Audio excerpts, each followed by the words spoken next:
This is supposed to be the bridge viewing room. Let's see, what do they have? நம்மள நிறைய பேர் இந்த railway என்ஜின்குள்ளே எல்லாம் எப்படி இருக்குன்னு எட்டி பார்த்துருப்போம். ஏன் சில பேர் ஃப்ளைட்டில் பறக்கும்போது இந்த பைலட் ரூம்குள்ளே கூட எட்டி பார்த்துருப்போம். ஆனால் ஒரு சொகுசு கப்பலில் நம்ம அதோட என்ஜின் ரூம் எப்படி இருக்குன்னு பார்த்துருக்கோமா? இப்போ நமக்கு ஒரு சான்ஸுங்க, வாங்க போய் பார்க்கலாம். அஃப்கோர்ஸ் நம்மளை அந்த பிரிட்ஜுக்குள்ளே நுழைய விட மாட்டாங்க. ஆனால் அது உள்ளே இருக்கிறத பார்க்குறதுக்காக ஒரு ஏரியாவே தயார் பண்ணி வச்சுருக்காங்க. அந்த இதை பார்க்குறதுக்கு முன்னால் ஒரு ஆன்டி ரூம், ஒரு பெரிய ஏரியா இருக்குது. அதில் அந்த கப்பலை பற்றி, அதில் இருக்கிறவங்கள பற்றி எல்லா விஷயத்தையும் நம்ம பார்க்குற மாதிரி வச்சுருக்காங்க.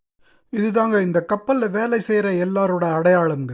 அவங்க இந்த தோள்பட்டையில் வச்சுருக்கிற இந்த பட்டைகளை பார்த்து அவங்களோட நிலைமையை நம்ம புரிஞ்சுக்கலாம். இதை பார்க்குறீங்களே, இது தாங்க என்ஜின் ரூம்.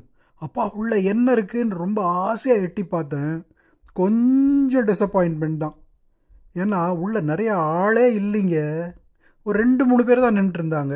மேபி இப்போ எல்லாத்தையும் கம்ப்யூட்டரைஸ்ட் ஆட்டோமேட்டட் பண்ணி விட்டாங்களோ என்னவோ தெரியல. எனிவே, இங்கேருந்து அந்த என்ஜின் ரூமை பார்க்கும்போதே அப்பா இதுதான் நம்மளெல்லாம் எல்லா இடத்துக்கும் கூட்டிகிட்டு போகுதோ அப்படின்னு தோணுது. அதை தவிர இப்போ பாருங்கள், இந்த எதிர்பக்கம் பார்த்தோமே இந்த பட்டையெல்லாம், அதெல்லாம் யார் போட்டுட்ருப்பாங்க அப்படிங்கிறதுக்காக. இப்போ நம்ம போகிற இந்த க்ரூயிஸோட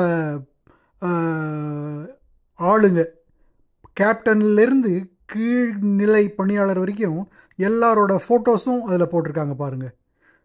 ரொம்ப இன்ஃபர்மேட்டிவாக இருந்தது. அதை தவிர அந்த கப்பல் வாங்கின பல்வேறு மெடல்கள் எல்லாத்தையும் அங்கே வச்சுருக்காங்க.